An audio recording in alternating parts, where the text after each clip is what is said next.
Security expert John McAfee says this type of thinking is a mistake. He joins me now. John, why do you think the word bubble cannot be applied to Bitcoin? Well, first and foremost, Bitcoin is not a fiat currency. It costs over $1,000 to create a Bitcoin today in electricity and computing costs. Second, the value of Bitcoin is linked to the number of users and the number of transactions. It is not a speculative investment, even though it is being used as such by many people. As the Bitcoin network grows, the value of Bitcoin grows. As people move into Bitcoin for payments and receipts, they stop using US dollars, euros, Chinese yuan, which in the long term devalues these currencies. So what you're seeing is more of a currency devaluation than a bubble in Bitcoin. As more people use it, it has more intrinsic value. And again, the cost of producing a Bitcoin increases with the value of the Bitcoin. So this is not something that we're pulling out of thin air. This is something that's created with massive amounts of electricity and computing power. Well, someone who disagrees with you on the term of bubble when it comes to Bitcoin is Mark Cuban. Back in June, he tweeted, "I think it's a bubble. I just don't know when or how much it corrects." When everyone is bragging about how easy they're making money, that equals a bubble. Now, when he tweeted that, Bitcoin dipped in price. So how can one person's random Twitter thread have that effect on the price? And what does it say about Bitcoin's stability? Well, it says nothing about Bitcoin stability. After it dropped $500, it's now at 44. So these temporary fluctuations are meaningless, created by speculators, people who do not understand the fundamental technology of the blockchain. Those who do know that in the long term, these fluctuations will make no difference. The more people who use Bitcoin, the more valuable it will become. This is the only metric we can use.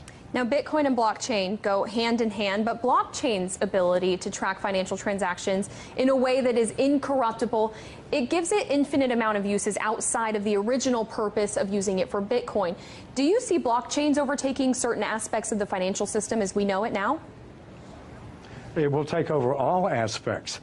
People think that Bitcoin or the blockchain is owned by someone, by a company or by a consortium. No, this is strictly a mathematical formula that nobody owns, that we are all participating in.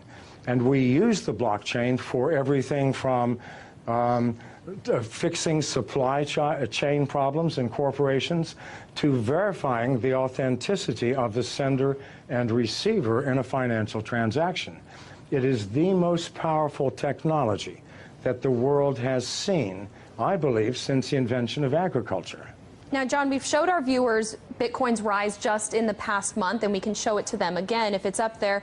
But on July 17th, 1 month ago, you tweeted that Bitcoin's low of 1,800 yesterday simply could not be maintained. In the long term, Bitcoin moves above 500,000 within 3 years. Bet, you ask? So I ask you, John, do you stand by your statement? Well, keep in mind, as Bitcoin grows and grows in value, other currencies, national currencies, are going to decline. So the advantage to using Bitcoin, the advantages are huge. If I do a wire transfer, it'll take me 24 hours. If I do a Bitcoin transfer, it takes me 30 seconds. It is instantaneous. I know people who do not use any other currency now other than Bitcoin. They buy their houses, their cars, everything using Bitcoin by connecting to other users who sell the things that they need. As more and more people use this, what will happen to national currencies? They will obviously devalue. They have to. So that 500,000 includes a massive devaluation in the US dollar, which absolutely has to come if Bitcoin continues to grow at its current rate.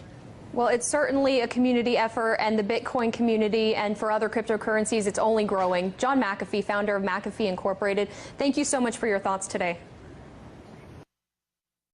In the United States, copyright law allows for the fair use of copyrighted material under certain limited circumstances without requiring permission from the owner. Under the law, determinations of fair use take into account the circumstances of use, the nature of the copyrighted work, the amount and substantiality of the work used in relation to the work as a whole, and the effect of the use upon the potential market for the copyrighted work. Other jurisdictions may have similar copyright provisions protecting fair use or fair dealing. If you are uncertain as to whether a specific use qualifies as a fair use, you should consult a qualified copyright attorney. You have the right to take it down.